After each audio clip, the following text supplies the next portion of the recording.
ಎಲ್ಲೋ ಸ್ನೇಹಿತರೆ, ಎಲ್ಲರೂ ಹೇಗಿದ್ದೀರಾ? ಎಲ್ಲರೂ ಚೆನ್ನಾಗಿದ್ದೀರಾ ಅಂತ ಅನ್ಕೊತ ನನ್ನ ಮತ್ತೊಂದು ಟ್ರಾವೆಲ್ ವ್ಲಾಗ್ಗೆ ನಿಮ್ಮೆಲ್ಲರಿಗೂ ಸ್ವಾಗತ. ನಮ್ಮ ಪ್ರಯಾಣ ಫ್ಲೈಟ್ನೊಂದಿಗೆ ಫ್ಯಾಮಿಲಿ ಜೊತೆ ತಿರ್ಚಿಗೆ ಹೋಗ್ತಾ ಇದ್ದೀವಿ. ಸೊ ಮಧುರೈಗೆ ಫ್ಲೈಟ್ ಹುಡುಕಿದ್ವಿ, ಫುಲ್ ಆಗಿತ್ತು. ಸೊ ಅದಕ್ಕೆ ತಿರ್ಚಿಗೆ ಪ್ಲ್ಯಾನ್ ಮಾಡಿದ್ವಿ, ಅಲ್ಲಿಂದ ಅಲ್ಲಿ ನಿಯರ್ ಅಂತ ಅಂದ್ಬಿಟ್ಟು. ಸೊ ತಿರ್ಚಿಲಿ ಬಂದು ಲ್ಯಾಂಡ್ ಆದಮೇಲೆ ಏರ್ಪೋರ್ಟ್ ಹೀಗಿದೆ. ಅಲ್ಲಿ ಇನ್ನು ಏನೇನು ಫೇಮಸ್ ಟೆಂಪಲ್ಲು ಇಲ್ಲೆಲ್ಲ ಒಂದು ಡಿಸ್ಪ್ಲೇ, ಒಂದು ಫೋಟೋ ಹಾಕಿ ಅದ್ರ ಇನ್ಫಾರ್ಮೇಷನ್ ಹಾಕಿದ್ದಾರೆ. ತುಂಬ ಚೆನ್ನಾಗಿ ಇಲ್ಲಿ ನೋಡ್ಬೋದು, ತುಂಬ ದೇವಸ್ಥಾನಗಳಿದೆ. ಸೊ ಏರ್ಪೋರ್ಟ್ ನೋಡಿದ್ರೆ ಗೊತ್ತಾಗುತ್ತೆ, ಇಟ್ಸ್ ಫೇಮಸ್ ಫಾರ್ ಟೆಂಪಲ್ ಅಂತ, ಟೆಂಪಲ್ ಸಿಟಿ ಅಂತಲೇ ಕರೀತಾರೆ. ಸೊ ಇಲ್ಲಿಂದ ಲ್ಯಾಂಡ್ ಆಗಿದ ತಕ್ಷಣ ನಾವು ಕಾರ್ ಹೈಯರ್ ಮಾಡೋ ಪ್ಲ್ಯಾನ್ ಇತ್ತು. ಸೊ ಎಲ್ಲ ಓಡಾಡಿ ವಾಪಸ್ ತಂದು ಇಲ್ಲೇ ಬಿಡೋ ಥರ ಕಾರ್ ಹೈಯರ್ ಮಾಡ್ಕೊಂಡಿದ್ವಿ. ಸೊ ನಮ್ಮ ಕಾರ್ ಬರೋವರೆಗೂ ನಾವು ವೆಯ್ಟ್ ಮಾಡ್ತಾಯಿದ್ವಿ. ಸ್ವಲ್ಪ ಲೇಟ್ ಆಯಿತು ಕಾರ್ ಬರೋದು. ಸೊ ಎಲ್ಲ ಫಾರ್ಮಾಲಿಟೀಸ್ ಮುಗಿಸ್ಕೊಂಡು ಇಲ್ಲಿಂದ ನಾವು ಇಲ್ಲಿ ತಂಜಾವೂರು ತುಂಬ ಹತ್ರ ಏರ್ಪೋರ್ಟಿಗೆ, ತಿರ್ಚಿ ಏರ್ಪೋರ್ಟಿಗೆ. ಸೊ ತಂಜಾವೂರಿಗೆ ಹೋಗ್ತಾ ಇದ್ದೀವಿ. ಸೊ ಹಾಗೆ ಹೊಟ್ಟೆ ತುಂಬ ಹಸುವಾಗಿದ್ದರಿಂದ ಆಲ್ಮೋಸ್ಟ್ ಲಂಚ್ ಟೈಮ್ ಆಗಿತ್ತು. ಸೊ ಇಲ್ಲೇ ಅನ್ಲಿಮಿಟೆಡ್ ಮೀಲ್ಸ್, ಬಾಳೆ ಎಲೆ ಮೀಲ್ಸು ಇಲ್ಲೆಲ್ಲ ಕಡೆ ಸಿಗುತ್ತೆ ತಮಿಳ್ನಾಡಲ್ಲಿ. ಸೊ ತಿಂದ್ವಿ. ನನ್ನ ಮಗಳು ಕೂಡ ಮಜ್ಜಿಗೆಗೆ ಮೋರು ಅಂದ್ಕೊತೀನಿ, ಮೋರು ಅಕ್ಕಿ ಅಂತ ಅದೆಲ್ಲ ತಮಿಳ್ ಲ್ಯಾಂಗ್ವೇಜ್ ಎಲ್ಲ ಕಲ್ತ್ಕೊಂಬಿಟ್ಟಿದ್ಲು. ಸೊ ಮುಗಿಸ್ಕೊಂಡು ತಂಜಾವೂರಿಗೆ ಬಂದ್ವಿ. ತಂಜಾವೂರು ಆರ್ಕಿಟೆಕ್ಚರ್ ಮಾತ್ರ ಮಾರ್ವಲಸ್ ಆಗಿದೆ, ತುಂಬ ಚೆನ್ನಾಗಿದೆ. ಇದು ತಮಿಳ್ನಾಡಿನ ಒಂದು ಐತಿಹಾಸಿಕ, ತುಂಬ ಹಳೆಯ ಕಾಲದಿಂದ ಇರೋವಂಥ ಟೆಂಪಲ್. ಇದು ಚೋಳರು ಕಾಲದಲ್ಲಿ ಕಟ್ಟಿರೋ ಅಂಥದ್ದು.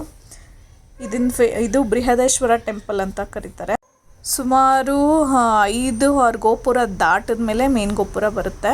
ಸೊ ಎಂಟ್ರೆನ್ಸಲ್ಲಿ ಈ ಥರ ಒಂದು ಗೌರ್ಮೆಂಟಿಂದನೇ ಗೊಂಬೆಗಳಿತ್ತು. ತುಂಬ ಚೆನ್ನಾಗಿದೆ ಈ ಗೊಂಬೆಗಳು. ಇಲ್ಲಿ ತುಂಬ ಕಲೆಗೆ ತುಂಬ ಫೇಮಸ್ಸು. ತಂಜಾವೂರು ಆರ್ಟ್ನ ನೀವು ಕೇಳಿರ್ಬೋದು, ಅದು ಕೂಡ ಇಲ್ಲಿನದೇ.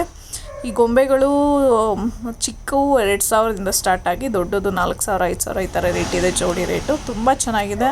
ಇದು ತುಂಬ ಮಣ್ಣಿನಲ್ಲಿ ಮಾಡ್ತಾರೆ ಅವರು, ತುಂಬ ಚೆನ್ನಾಗಿದೆ.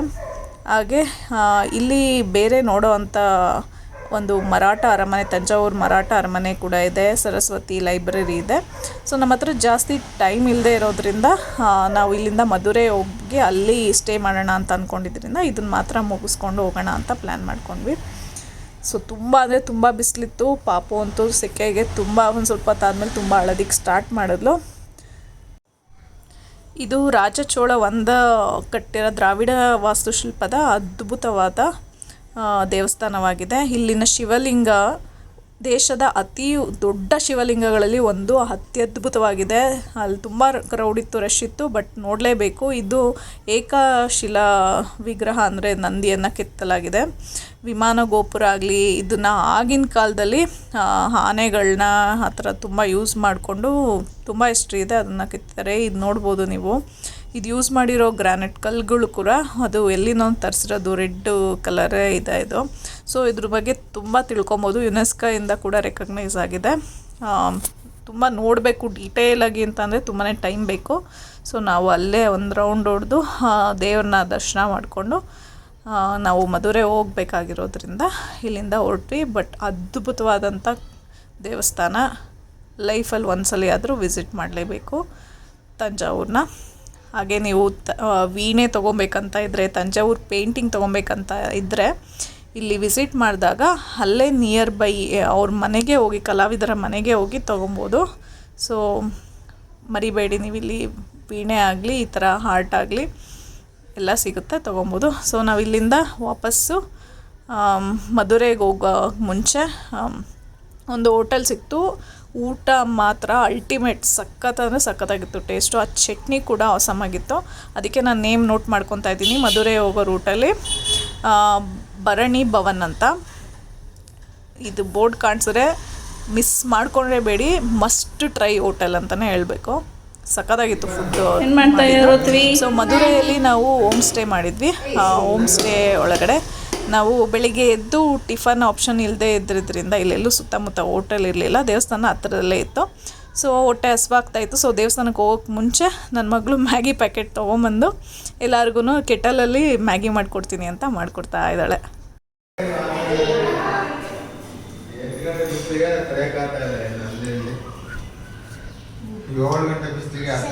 Hi hi hi hi hi ಸಮುದ್ರ ಇಲ್ವಾ? ಹಾಯ್. ಮಗಳು ಮ್ಯಾಗಿ ಮಾಡಿ ಎಲ್ರಿಗೂ ಅವಳೇ ಸರ್ವ್ ಮಾಡಿದ್ಲು. ಇದೆ ಅಮ್ಮ. ಥ್ಯಾಂಕ್ ಯು ಅಜ್ಜಿ. ಹೆಂಗಿದೆ?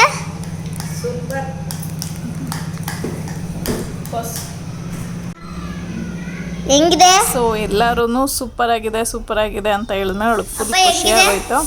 ಸೊ ಇದನ್ನು ಮುಗಿಸ್ಕೊಂಡು ನಾವು ಟೆಂಪಲ್ ಅಲ್ಲಿಂದ 1-2 ಕಿಲೋಮೀಟರ್ ಅಷ್ಟೇ. ಸೊ ಟೆಂಪಲ್ ಹತ್ರ ಬಂದ್ವಿ, ಮಧುರೆ ಮೀನಾಕ್ಷಿ ಟೆಂಪಲ್ಗೆ. ಇದು ತುಂಗಾನಗರಿ, ಲೋಟಸ್ ಸಿಟಿ ಅಂತೆಲ್ಲ ಕರೀತಾರೆ. ಇಲ್ಲಿ ಮಲ್ಲಿಗೆ ಹೂವು ತುಂಬ ಫೇಮಸ್ಸು. ದೇವಸ್ಥಾನಕ್ಕೆ ಹೋಗಕ್ಕೆ ಮುಂಚೆ ಲೋಟಸ್ಸು, ಮಲ್ಲಿಗೆ ಹೂವು, ಹಾರಗಳು ಎಲ್ಲ ಸಿಗ್ತವೆ. ಹಾಗೆ ಈ ಕಡೆ ಆ ಕಡೆ ಬೀದಿ ನೋಡಿದ್ರೆ ತೇಟ್ ನಮ್ಮ ಬೆಂಗಳೂರು ಚಿಕ್ಕಪೇಟೆ ಥರ ಕಾಣಿಸುತ್ತೆ ಇದು. ಸೊ ಅಲ್ಲಿ ನೀವು ಶೃಂಗೇರಿ ಮಠ ನೋಡಿದ್ರಿ ಅಂದ್ಕೊತೀನಿ. ಹಾಗೆ ಇಲ್ಲಿ ನೋಡಿ ಕಂಚಿನ ಸಾಮಗ್ರಿಗಳು ಕೇಳಿದ್ವಿ, ಸ್ವಲ್ಪ ರೀಸನಬಲ್ ರೇಟಲ್ಲೂ ಇತ್ತು. ಇಲ್ಲಿ ಕಂಚು, ತಾಮ್ರ, ಹಿತ್ತಾಳೆ ಈ ಥರ ಸಾಮಗ್ರಿಗಳು ತುಂಬ ವೆರೈಟಿ ಸಿಗುತ್ತೆ. ಸೊ ನಾವು ಕೂಡ ಇಲ್ಲಿನ ಮಲ್ಲಿಗೆ ಹೂವು ಮುಡ್ಕೊಂಡು, ಈ ಮಲ್ಲಿಗೆ ಹೂವು 2 ದಿನ 3 ದಿನ ಆದರೂ ಒಣಗಲಿಲ್ಲ. ಇಲ್ಲಿನ ಸ್ಪೆಷಾಲಿಟಿ ಅಂದ್ಕೊತೀನಿ. ಹಾಗೆ ದೇವರಿಗೆ ಹೂವು ತೊಗೊಳೋಣ ಅಂತ ಅಂದ್ಕೊಂಡು ನೋಡ್ತಾ ಇದ್ವಿ. ಬಟ್ ಅಲ್ಲಿ ದೇವರಿಗೆ ಇದು ತಲುಪುತ್ತಾ, ಯಾಕೆಂದರೆ ಅಷ್ಟು ಕ್ರೌಡ್ ಇತ್ತು, ನಮ್ಮನ್ನೇ ಬಿಡ್ತಾಯಿಲ್ಲ. ಇಲ್ಲಿ ಇನ್ನು ಪೂಜೆ ಮಾಡಿಸೋದು ತುಂಬ ಕಷ್ಟ ಅಂತ ಅಂದ್ಕೊಂಡು ಬೇಡ ಅಂತ ಹೇಳಿ ಡಿಸೈಡ್ ಆಗಿ ಒಳಗಡೆ ಹೋದ್ವಿ ದರ್ಶನಕ್ಕೆ. ತುಂಬ ಕ್ರೌಡ್ ಇತ್ತು. ಮಗು ಇದ್ದಿದ್ದರಿಂದ ಹೇಗೋ ರಿಕ್ವೆಸ್ಟ್ ಮಾಡ್ಕೊಂಡು ಅಲ್ಲಿನ ಪೊಲೀಸ್ ಆಫೀಸರ್ಗೆ ಟಿಕೆಟ್ಸ್ ತೊಗೊಂಡು ಹೋಗಿ ದರ್ಶನ ಮಾಡ್ಕೊಂಡು ಬಂದ್ವಿ. ಸೊ ಹೊಟ್ಟೆ ಹಸಿವಾಗಿತ್ತು. ಸೊ ಇಲ್ಲೇ ಒಂದು ರೆಸ್ಟೋರೆಂಟ್ ಇತ್ತು, ಇಲ್ಲಿಗೆ ಬಂದು ಊಟ ಮಾಡ್ಕೊಂಡ್ವಿ. ಇದು ಕನ್ನಡದವ್ರು ಸಿಕ್ಕರು ಆ್ಯಕ್ಚುಲಿ, ಮಾತಾಡಿಕೊಂಡು ಇಲ್ಲಿ ಊಟ ಮುಗಿಸಿ ಸೊ ಇಲ್ಲಿಂದ ನಾವು ಇವತ್ತು ರಾಮೇಶ್ವರಂಗೆ ಹೊರಡ್ತಾ ಇದ್ದೀವಿ.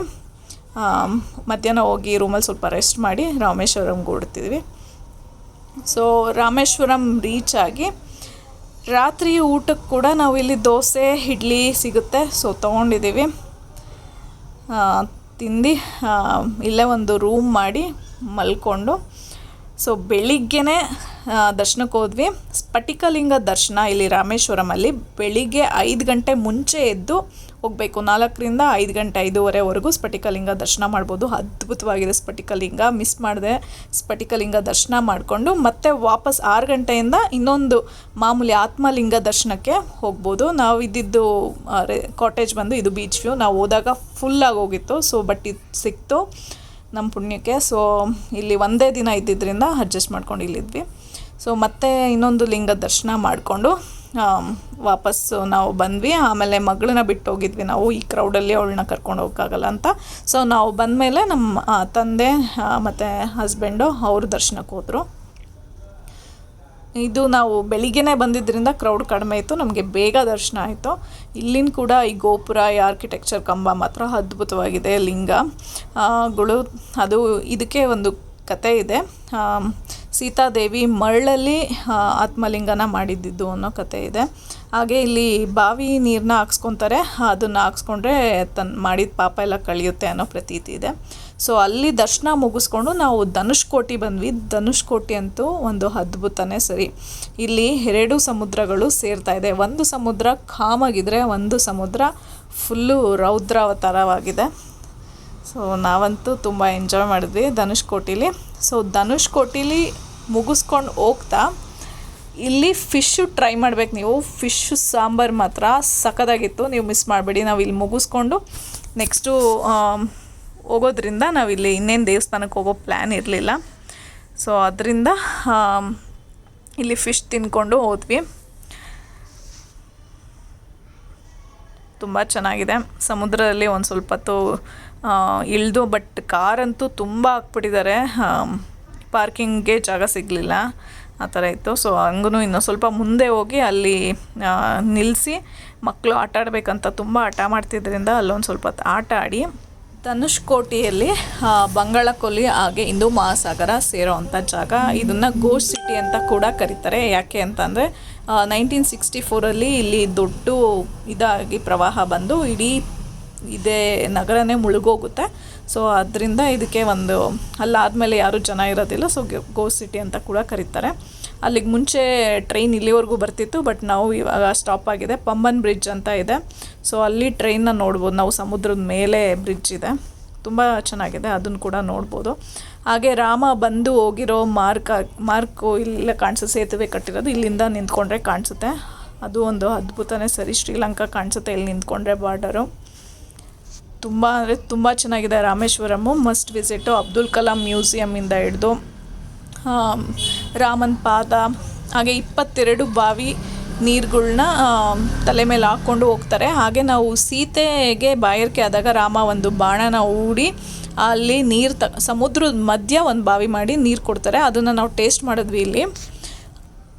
ಅವರು ಸಮುದ್ರದ ನೀರನ್ನ ಟೇಸ್ಟ್ ಮಾಡಿಸಿದ್ರು, ತುಂಬ ಉಪ್ಪಿತ್ತು. ಮತ್ತು ಆ ಬಾವಿ ನೀರನ್ನ ಟೇಸ್ಟ್ ಮಾಡಿಸಿದ್ರು, ಅದು ತುಂಬ ಸಿಹಿಯಾಗಿತ್ತು. ಒಂದು ಅದ್ಭುತನೇ ಸರಿ, ತುಂಬ ಚೆನ್ನಾಗಿತ್ತು.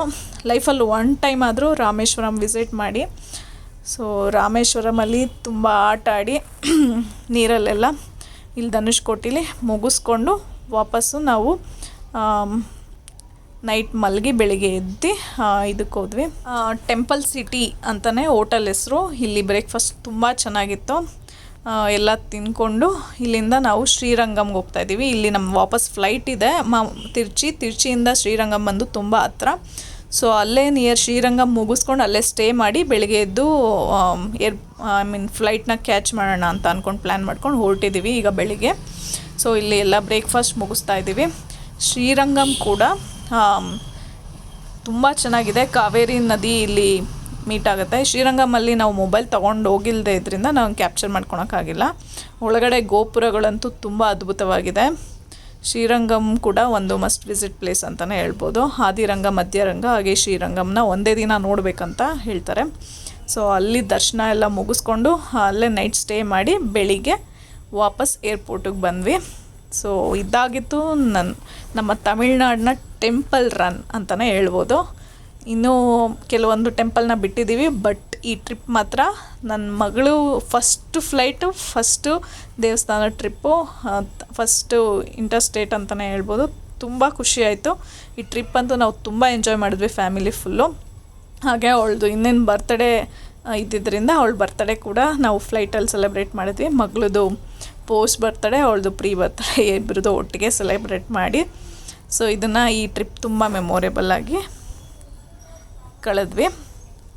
ಸೊ ಹಾಗೆ ಏರ್ಪೋರ್ಟಲ್ಲಿ ಕೂಡ ನೀವು ನೋಡ್ಬೋದು, ಅಲ್ಲಿ ಟರ್ಮಿನಲಲ್ಲೆಲ್ಲ ಆರ್ಕಿಟೆಕ್ಚರ್ ದೇವ್ರದ್ದಾಗಿರ್ಬೋದು, ಹಾಗೆ ತಂಜಾವೂರು ಆರ್ಟ್ ಆದರೂ ಆಗಿರ್ಬೋದು, ಇದು ಕೆತ್ತಿರೋದು ಮರದಲ್ಲಿ ಕೆತ್ತಿರೋದು ಶಿಲ್ಪಕಲೆಗೆ ಒಂದು ಹೆಸರುವಾಸಿ ಅಂತಲೇ ಹೇಳ್ಬೋದು ತಮಿಳ್ನಾಡು. ನಿಮ್ಗೆ ಯಾವುದೇ ಡೀಟೇಲ್ಸ್ ಬೇಕಾಗಲಿ, ಲೈಕ್ ಕಾರ್ ಹೈಯರ್ ಆಗಿರ್ಬೋದು, ಅಥವಾ ನಾವೆಲ್ಲಾದರೂ ಯಾವುದಾದ್ರು ಪ್ಲೇಸಲ್ಲಿ ಹೋಮ್ ಸ್ಟೇ ಮಾಡಿದ್ವಿ, ಅದು ತುಂಬ ಆಸಮಾಗಿತ್ತು. ಅದ್ರದ್ದು ಏನೇ ಡೀಟೇಲ್ಸ್ ಬೇಕಂದ್ರೂ ನನಗೆ ಕಮೆಂಟ್ಸ್ ಮಾಡಿ, ನಾನು ಖಂಡಿತ ಅದನ್ನು ಕೊಡ್ತೀನಿ. ನಿಮಗೂ ಈ ಟ್ರಿಪ್ನ ಪ್ಲ್ಯಾನ್ ಮಾಡೋಕ್ಕೆ ಯೂಸ್ ಆಗುತ್ತೆ. ಸೊ ನೋಡಿ, ಆರ್ಟ್ ನೋಡಿರ್ಬೋದು ಎಷ್ಟು ಅದ್ಭುತವಾಗಿ ಮಾಡಿದೆ. ಇದು ಏರ್ಪೋರ್ಟಲ್ಲಿ ಸುಮ್ಮನೆ ಇಟ್ಟಿರೋದು, ಅಲ್ಲಿನ ಆರ್ಟ್ ಬಗ್ಗೆ ತಿಳ್ಕೊಳ್ಳಿ ಅಂತ. ತಂಜಾವೂರು ಪೇಂಟಿಂಗು ಎಷ್ಟು ಅದ್ಭುತವಾಗಿ ಮಾಡಿದ್ದಾರೆ. ತಂಜಾವೂರು ಪೇಂಟಿಂಗು ಆ ಗೋಲ್ಡ್ ಶೀಟಲ್ಲಿ ಮಾಡೋದು, ಗೋಲ್ಡ್ ಮೇಲೆ ಎಷ್ಟು ಅದ್ಭುತವಾಗಿ ಮಾಡಿದ್ದಾರೆ. ರಾಮನ ಪಟ್ಟಾಭಿಷೇಕ ಆಗಿರ್ಬೋದು, ಎಲ್ಲ ತುಂಬ ಚೆನ್ನಾಗಿತ್ತು. Happy birthday to you, happy birthday to you, happy birthday, happy birthday, happy birthday to you.